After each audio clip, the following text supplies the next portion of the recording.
Boa noite, irmãos. É sempre uma satisfação muito grande poder estar aqui com você, compartilhando a palavra de Deus. Estar atrás de qualquer púlpito é algo muito desafiador.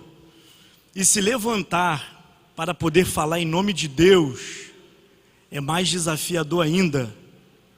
Estar sob o crivo de pastores, estar sob o crivo da igreja, da congregação, é algo muito desafiador para todo mensageiro que se propõe a falar da graça de Deus.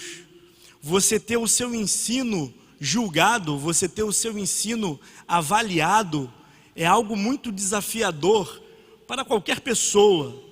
Quando eu falo sobre ter o ensino julgado e o ensino avaliado, eu não falo que isso seja algo errado, pelo contrário, a palavra de Deus, ela nos fala que o único dom que necessita, que carencia de um julgamento, é esse dom de profecia.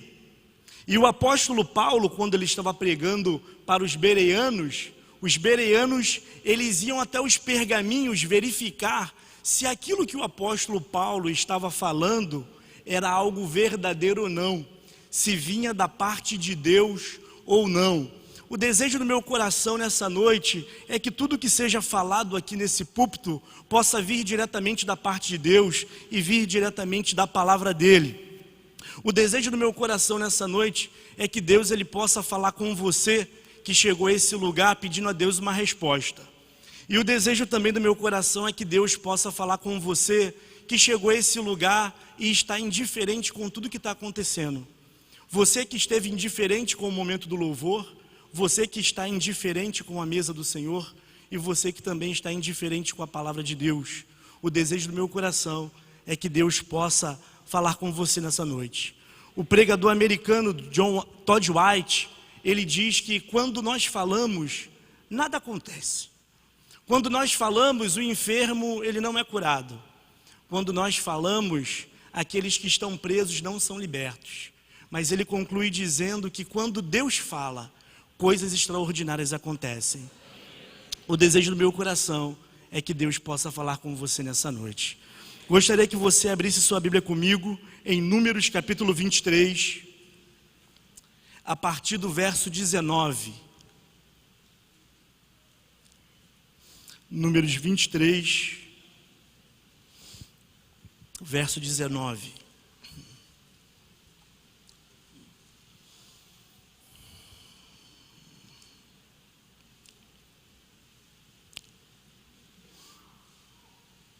Diz assim: Deus não é homem para que minta, nem filho de homem para que se arrependa. Acaso ele fala e deixa de agir? Acaso promete e deixa de cumprir?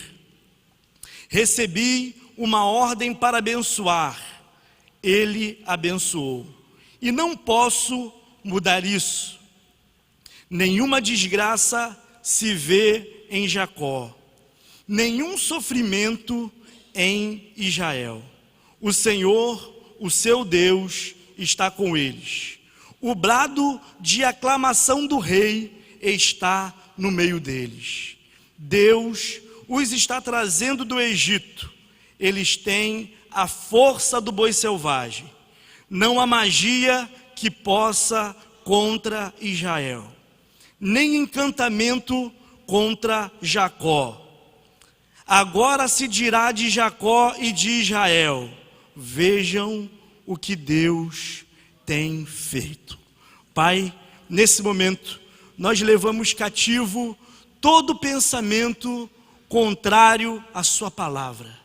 Que nesses próximos minutos que nós estaremos aqui na sua casa, te cultuando e te exaltando, só tenha espaço para o seu Espírito Santo agir aqui no nosso meio, Pai. Em nome de Jesus, amém. O ser humano, ele é um ser social. O que vem a ser isso? Ser um ser social.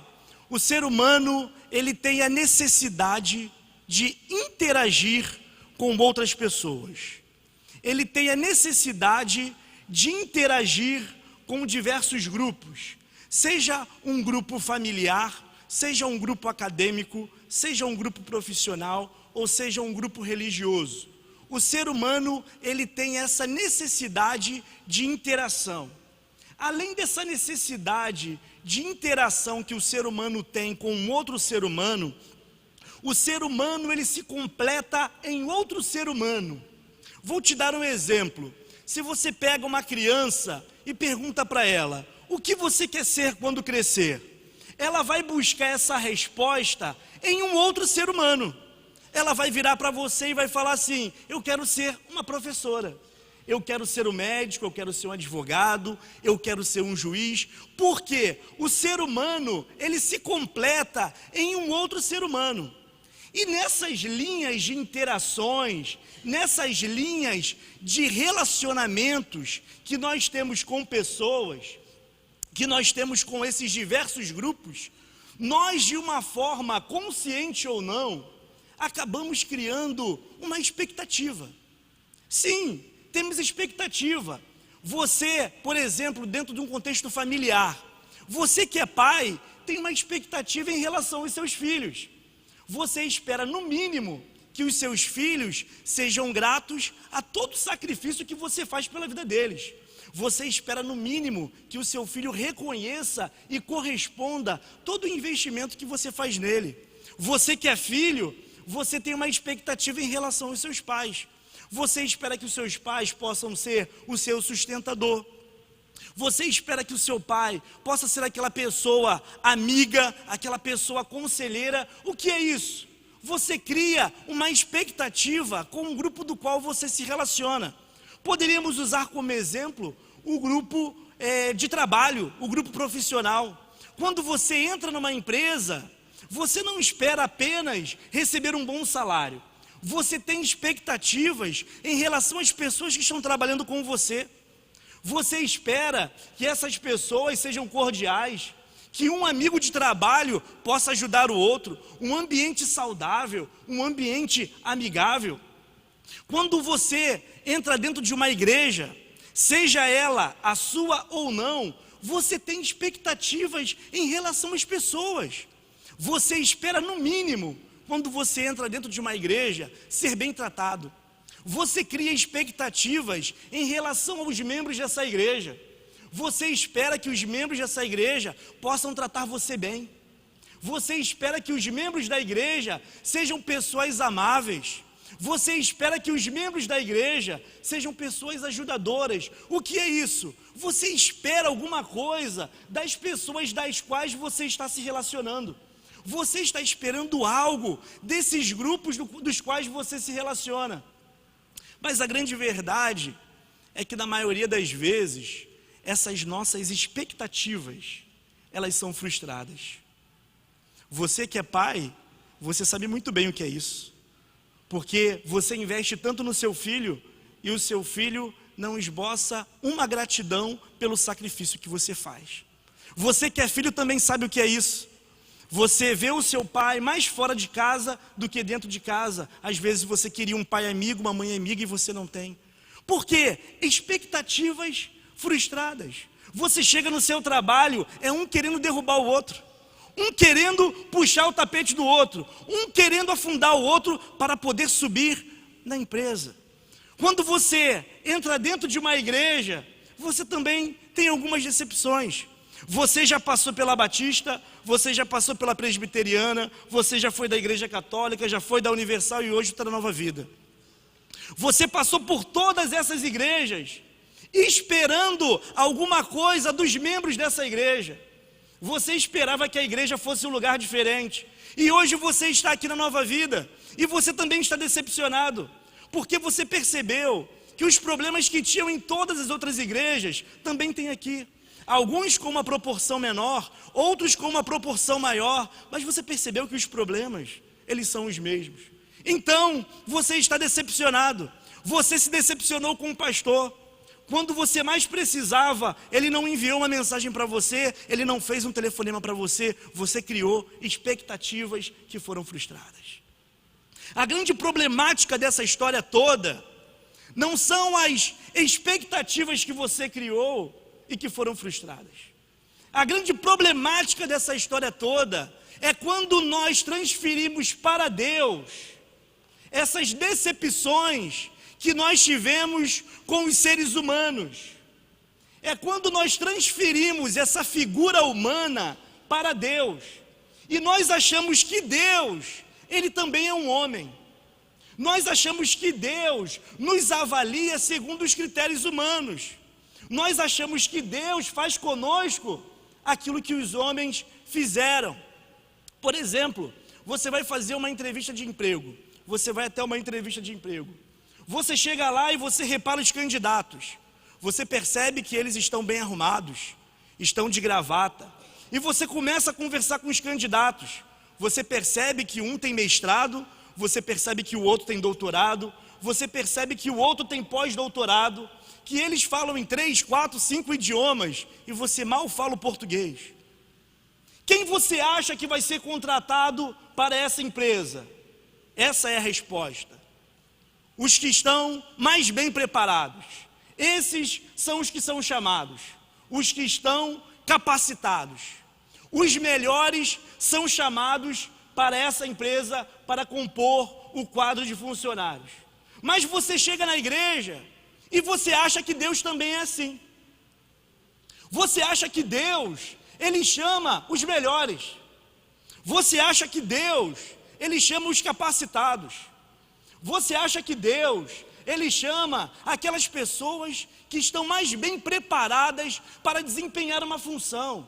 Você olha para a sua vida e você vê erros, você vê pecados, você vê falhas e você fala, Deus certamente nunca me chamaria para nada. Afinal de contas, Deus escolhe os santos, Deus escolhe os perfeitos.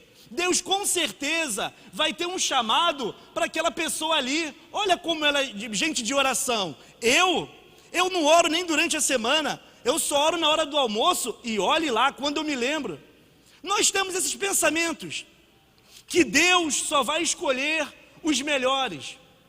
Mas quando nós começamos a olhar para a Bíblia, nós começamos a perceber que o critério de escolha de Deus é totalmente diferente do critério de escolha que os homens usam. Um grande homem de Deus na Bíblia, eu falo homem de Deus na Bíblia, porque ele era juiz e ele era profeta, e no final da sua vida, não foi encontrado nenhum pecado nele, que é Samuel.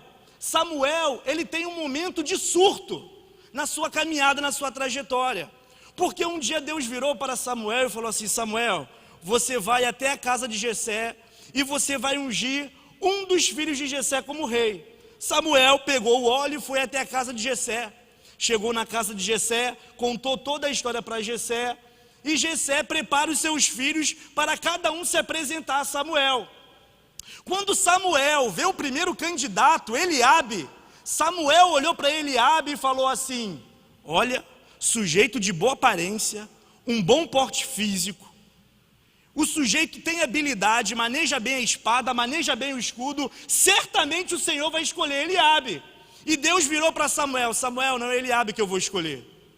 E o Samuel, Jessé, pode mandar o próximo, deve ter coisa melhor vindo aí. Aí vem Abinadab.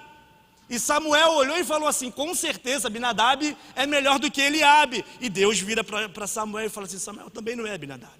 Vem o Samar, veio um por um. E Deus vira para Samuel e fala assim, Samuel, você surtou, meu filho. Você se esqueceu que eu não olho como os homens olham.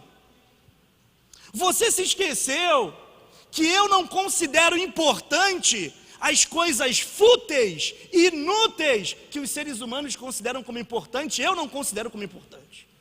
Eu não considero como importante a aparência e eu não considero como importante, Samuel, o currículo da pessoa. Eu não sou homem, Samuel. Você está surtando porque eu não sou homem. O nosso problema é esse. Nós achamos que Deus é homem. Então nós achamos que Deus está à procura dessas pessoas certinhas e perfeitas para fazer alguma coisa. Nós podemos ver isso no tipo de discípulo que Jesus Cristo escolheu. Eu quero falar para você que nenhum de nós aqui escolheríamos os 12 discípulos que Jesus Cristo escolheu. Você não escolheria Pedro, porque Pedro era arrogante, Pedro era um homem grosso, Pedro andava com uma espada aqui na cintura, Pedro era analfabeto, Pedro não sabia ler e não sabia escrever, com certeza não seria o discípulo que nós escolheríamos. Nós não escolheríamos Judas. Judas era cético, irmão. Já aconteceu com você de olhar para uma pessoa, olhar nos olhos da pessoa e falar assim: eu não confio nela? Tu já passou por isso? Só eu que fui pecador, esse ponto. Tem gente que a gente olha nos olhos e fala assim: eu não conheço, eu não confio nessa pessoa. Tem outros que falam que o santo não bateu, o santo não bate. Mas isso acontece com a gente. O Judas era esse tipo de pessoa, que você batia o olho e você falava assim: eu não confio nesse sujeito não. E Jesus Cristo escolhe Judas. Jesus Cristo escolheu Levi. Tu sabe quem foi Levi? Um pilantra, traidor do próprio povo, extorquia os seus irmãos por causa do império, era publicano. Levi era mal falado no bairro, Levi era mal falado na cidade, todo mundo sabia quem era esse sujeito. Quando alguém falava que queria fazer um negócio com Levi, diziam assim: foge, meu filho. Esse foi o tipo de pessoas que Jesus Cristo escolheu para ser discípulo. Com certeza não seria o tipo de pessoas que nós queríamos para estar ao nosso lado. E com certeza não seria o tipo de pessoas que nós queríamos para estar na igreja pregando. Com certeza não seria o tipo de pessoas que nós queríamos para estar na igreja servindo a Santa Ceia. Nós iríamos excluir essas pessoas. Nós iríamos dizer que essas pessoas não servem. E quantas pessoas também já falaram isso de você? Quantas vezes não somente você se excluiu, mas quantas vezes pessoas te excluíram? Viraram para você e falaram: você é mãe solteira? Ih, minha filha. Viraram para você e falaram: você é divorciado, então com certeza nessa igreja você não fala. Quantas vezes viraram para você e falaram: ah, você cometeu tal erro, então por favor, fique aí no banco durante algum tempo. Deus não é homem. É por isso que ele fala: eu é que sei que pensamentos eu tenho a respeito de vocês. Deus não nos enxerga como os homens nos enxergam. É por isso que o apóstolo Paulo, em 1 Coríntios, capítulo 1, do verso 27 até o verso 28, ele diz assim: irmãos, Deus escolheu as coisas loucas desse mundo para poder confundir as sábias. Deus escolheu as coisas fracas. Já disseram que você é fraquinho? Já disseram que você é fraco e você não aguenta nada? Então Deus escolheu você.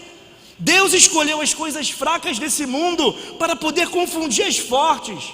Ele escolheu as insignificantes, as desprezadas, as que nada são, para poder reduzir a nada as que são. É por isso que muitas vezes nós nos excluímos, porque nós achamos que Deus também é um homem. Ah, pastor, você não conhece a minha vida para você falar nessa noite que Deus me escolheu. Você, pastor, não sabe das coisas que eu faço para você falar que Deus está me escolhendo. Queridos, nessa noite eu não vim falar daquilo que você faz, eu vim falar de quem você é. E a palavra de Deus diz que você é geração eleita, sacerdócio real, nação santa, povo de propriedade exclusiva de Deus. Não é o que você faz, é o que você é. E você precisa tomar posse dessa palavra de quem você é em Cristo Jesus, independente daquilo que você esteja fazendo. Você precisa tomar posse disso.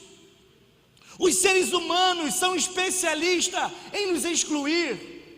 Você comete o erro e as pessoas te excluem. Elas olham o seu currículo e elas dizem: você não presta para tal coisa. Mas pastor, por que Deus ele me escolhe, mesmo ele sabendo quem eu sou? Porque Deus, Ele está me escolhendo, pastor, mesmo sabendo o tipo de pessoa que eu sou. Deus, Ele está te escolhendo porque Ele acredita em você. As pessoas podem não acreditar em você. Muitos aqui, se chegarem em casa hoje à noite e falarem assim: olha, Deus falou comigo no culto, alguns familiares seus vão olhar para você e falar assim: duvido Deus falar com você, porque as pessoas não acreditam mais em você, porque você cometeu uma sucessão de erros, dos quais as pessoas olham para você e dizem: eu não acredito mais nele. Mas Deus, Ele acredita em você. A segunda coisa que me leva a acreditar, que me leva a entender, melhor dizendo, porque Deus acredita em nós, é porque Ele perdoa os nossos pecados. Tão bobo isso, pastor? Deus perdoa os nossos pecados. Não é tão bobo não. Comete um erro grave no seu trabalho, vão te dar uma justa causa. Se não te derem uma justa causa, vão te mandar embora. Comete um erro grave no seu relacionamento com o seu namorado ou com a sua namorada, para ver do que as pessoas vão te chamar. Cometa um erro grave na sua casa, para você ver o desentendimento que você vai causar. Cometa um erro grave dentro da igreja, para ver o que vai acontecer com você. É muito bonito você ver todo culto um pastor pregando aqui, mas deixa um desses pastores cometerem um erro grave e ser notório e conhecido de todo mundo, para você ver o que vão fazer com ele na próxima semana nas mídias sociais. Porque as pessoas, quando nós cometemos erros, elas não nos perdoam. Quando nós cometemos erros, as pessoas são cruéis conosco. Quando cometemos erros, as pessoas nos excluem. Foi isso que fizeram com aquela mulher adúltera. Quando ela cometeu um erro, jogaram e estavam com pedra nas mãos. Quando cometemos um erro, é isso que as pessoas fazem conosco. Quando cometemos uma sucessão de erros, existem pessoas que nem querem olhar no nosso rosto. Porque se você parar para poder conversar com algumas pessoas aqui hoje à noite, muitas delas vão te dizer, contando sua história: olha, eu tive um desentendimento, eu cometi o erro, e hoje o meu sobrinho passa na rua, ele atravessa a rua. O fulano, ele atravessa a rua, atravessa a calçada para não olhar para a minha cara. Cometa um erro e você vai ver o que as pessoas vão fazer com você. Perdoar não é algo tão simples. Perdoar pecados, perdoar erros não é algo fácil. Mas o problema é quando você transfere isso para Deus. É quando você chega na igreja e você acha que Deus, Ele também está decepcionado com você. É quando você chega dentro da igreja e você acha que Deus não quer se relacionar com você. É quando você chega dentro da igreja, você vê a bandeja com o cálice e o pão passar, e você deixa ele ir, porque você acha que Deus está irado com você, porque você erra. Você acha que Deus não quer se relacionar com você, porque você pecou. Então você deixa o cálice passar, você deixa o pão passar, porque você acha que Deus é homem. Afinal de contas, os homens estão decepcionados com você. E você acha também que Deus está decepcionado com você. Você acha que o desejo de Deus é te pegar pelo pescoço e te matar. Você acha isso. Você acha que Deus é homem. Você acha que Deus pensa como homem. João, na sua primeira carta, no capítulo 2, verso 1 e 2, ele diz assim: filhinhos, olha a expressão linda que ele usa. Filhinhos, eu vos escrevo para que vocês não pequem. Mas se vocês pecarem, saiba que existe um advogado junto ao Pai, Jesus Cristo, o justo. Ele é a propiciação pelos nossos pecados, não somente pelos nossos, mas pelo pecado de toda a humanidade. Você acha que Deus é homem, e você acha também que Deus não quer que você participe desse momento. Porque afinal de contas, os homens não gostariam que você participasse.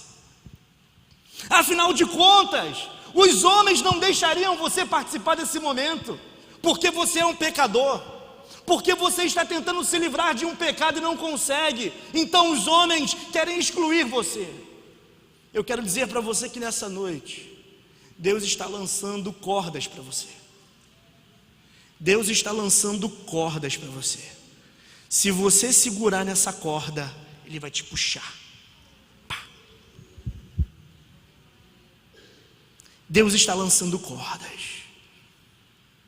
Não podemos achar que o nosso Deus, Ele pensa como os homens pensam.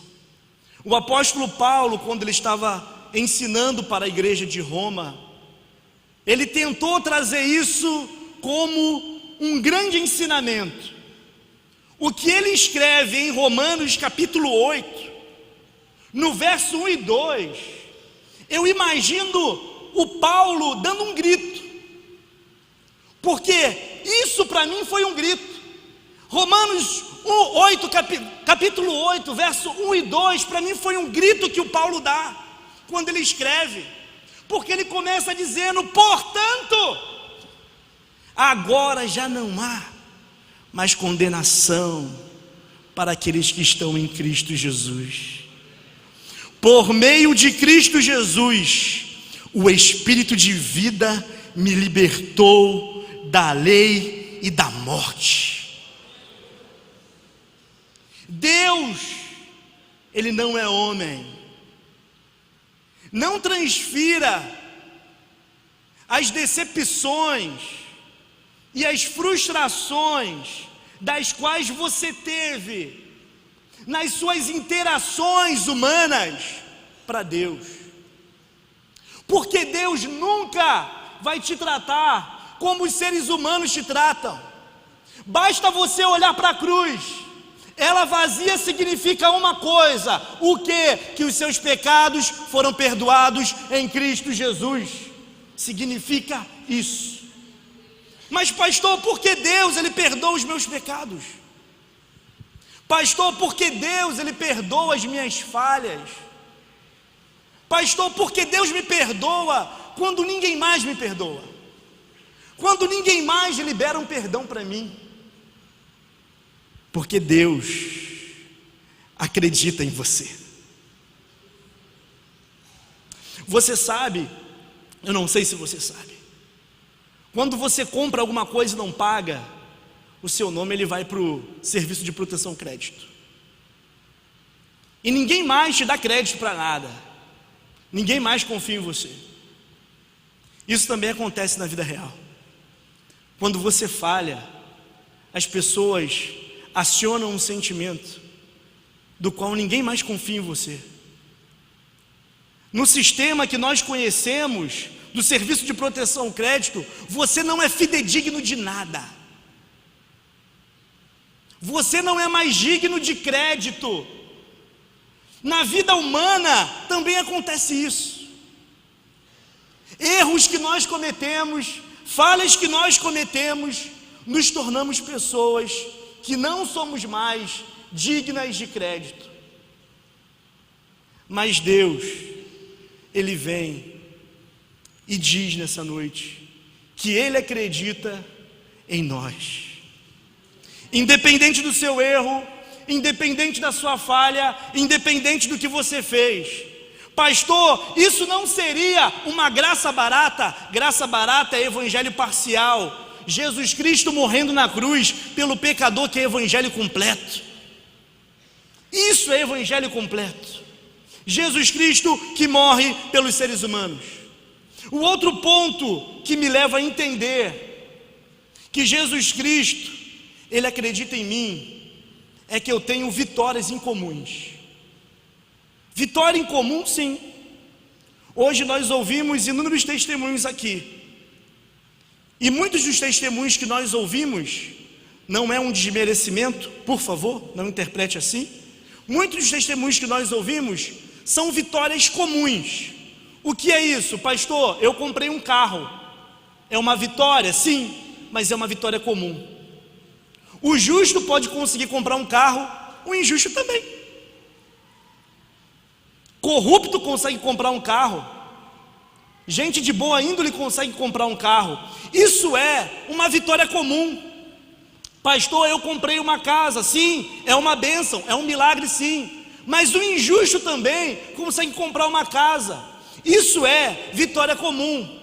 Mas existem vitórias na Bíblia que somente os escolhidos de Deus, somente os filhos de Deus possuem, e mais ninguém.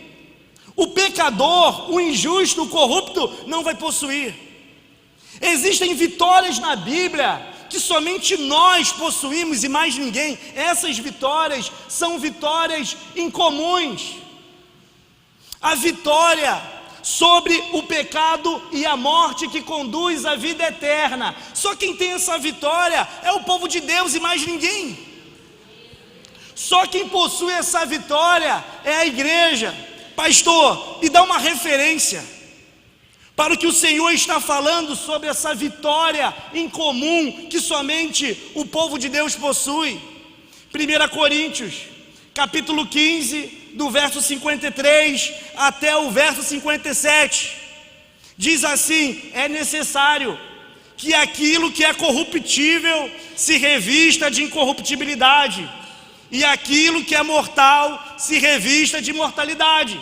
Porque quando aquilo que é corruptível se revestir de incorruptibilidade, e o que é mortal se revestir de mortalidade, então vai se cumprir a palavra que diz: tragada foi a morte. Aonde está a morte, a sua vitória? Aonde está a morte, o seu aguilhão?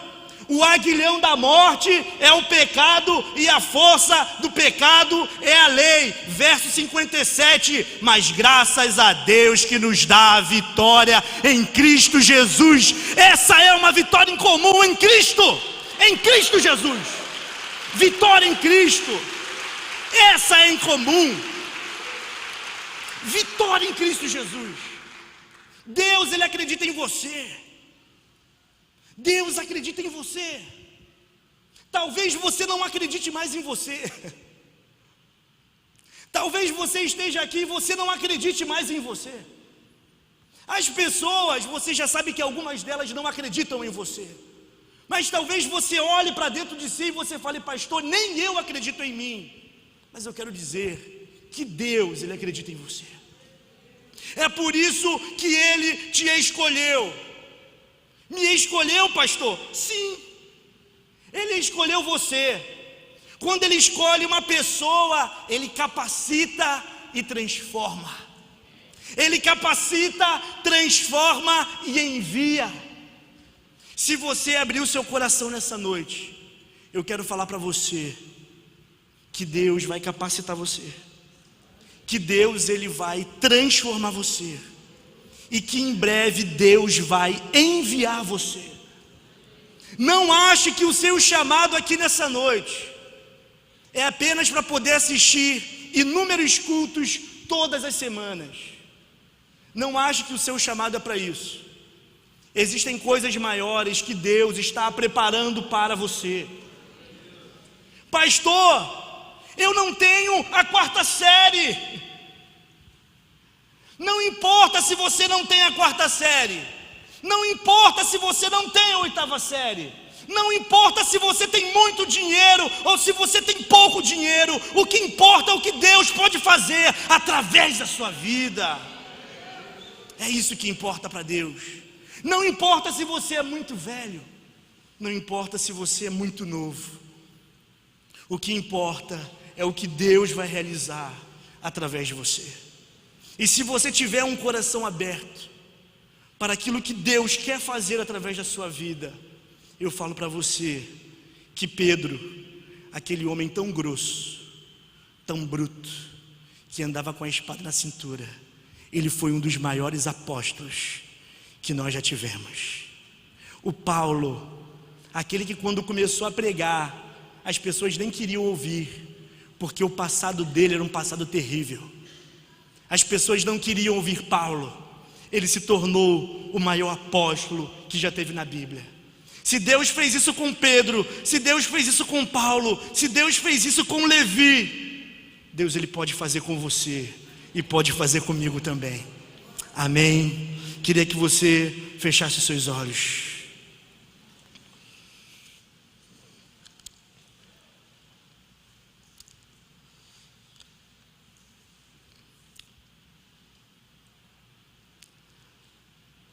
Deus pode fazer algo na sua vida nessa noite. Deus nessa noite está lançando cordas de amor para você. Deus nessa noite está lançando cordas de amor para você. Não resista nessa noite ao toque do Espírito Santo.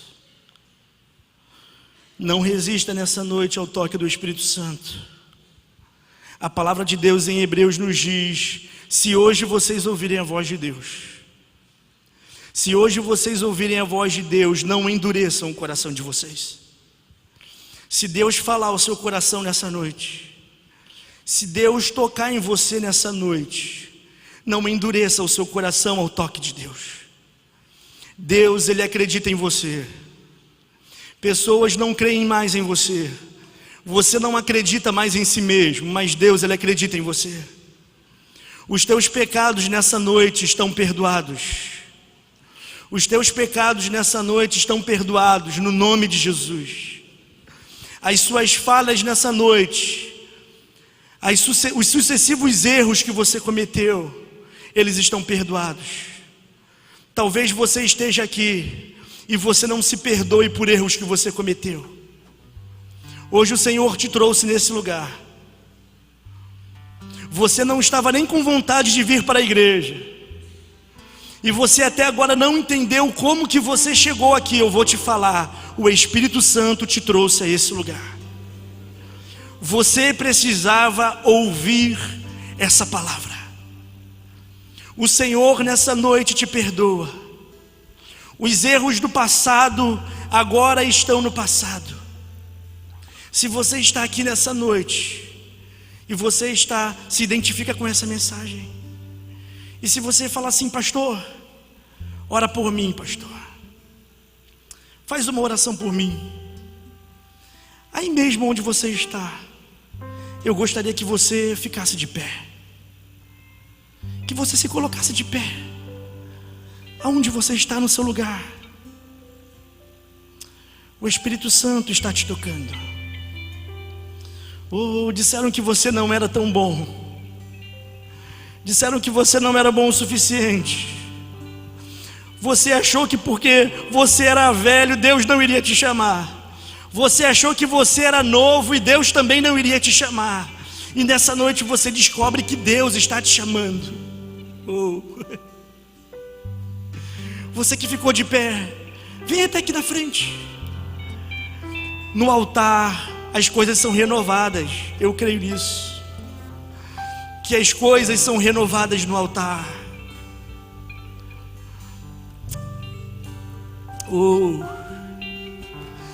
Pode vir chorando. O Senhor, minha irmã, enxuga dos seus olhos toda lágrima nessa noite. O Senhor enxuga dos seus olhos toda lágrima. Vocês podem subir, vocês podem subir. Podem subir, podem subir. Podem subir até aqui em cima. Até aqui em cima, isso. Podem subir, podem subir. Deus vai fazer algo aqui nessa noite, eu sei. Você pode subir. Pessoas são curadas. Pessoas são curadas. Curas da alma. Curas da alma. Curas da alma. Você que está aí sentado, eu queria que alguém pudesse abraçar essas pessoas. Você pode sair do seu lugar, abraça essas pessoas. Essas pessoas precisam de um abraço. Essas pessoas nessa noite precisam de um abraço. Elas precisam de alguém para falar para elas: o Senhor está com você e eu também estou com você. Você não está sozinha, não deixa ninguém aqui em cima não, sem um abraço não, sem um toque não. Esse é o evangelho do toque. Esse é o evangelho do reino, onde os seres humanos são importantes, onde pessoas são importantes. Pessoas necessitam de um abraço. Pessoas necessitam de um toque. Pessoas necessitam de um carinho. Abraça essas pessoas, faça uma intercessão por essas pessoas. Fala: Deus, restaura a vida dessas pessoas, restaura a alma dessas pessoas. Essas pessoas que vieram aqui estão desacreditadas. Essas pessoas que vieram aqui estão excluídas. Essas pessoas que vieram aqui e já ouviram coisas horríveis de outros seres humanos, elas estão aqui nessa noite para ouvirem que o Senhor é por elas. Elas estão aqui nessa noite, ó Deus, para ouvir que o Senhor acredita na vida delas, ó Pai. Que o Senhor vai fazer uma obra na vida delas. Oh Senhor, o Senhor não desistiu de nós. Oh, o Senhor não desistiu de nós. Não se quebrará o caniço rachado. Não vai se quebrar, meu irmão. Você não será quebrado. Você não será excluído. O Senhor te restaura nessa noite. Profetizamos restauração na sua vida, restauração no seu coração, restauração nos seus sentimentos. Oh, cura emocional nessa noite. Sentimentos de suicídio, nesse momento declaramos: vai embora. Dê espaço para o amor de Deus. O amor de Deus te batiza nessa noite. Nessa noite você está sendo batizado pelo amor do Pai. O Senhor te batiza nessa noite com amor. O Senhor te batiza nessa noite com cuidado. O Senhor te batiza nessa noite com restauração. Restauração. Aleluia. Aleluia. Tu és maravilhoso, Senhor. Tu és maravilhoso. Aquilo que tu fazes no nosso coração, aquilo que o Senhor faz na nossa alma. Oh Senhor, essa cura que o Senhor nos traz, essa cura que o Senhor nos proporciona, Pai. Obrigado, Senhor. Obrigado, Senhor. Obrigado. Obrigado. Obrigado. Dá um abraço nessa pessoa e fala: Deus acredita em você. Aleluia. Aleluia.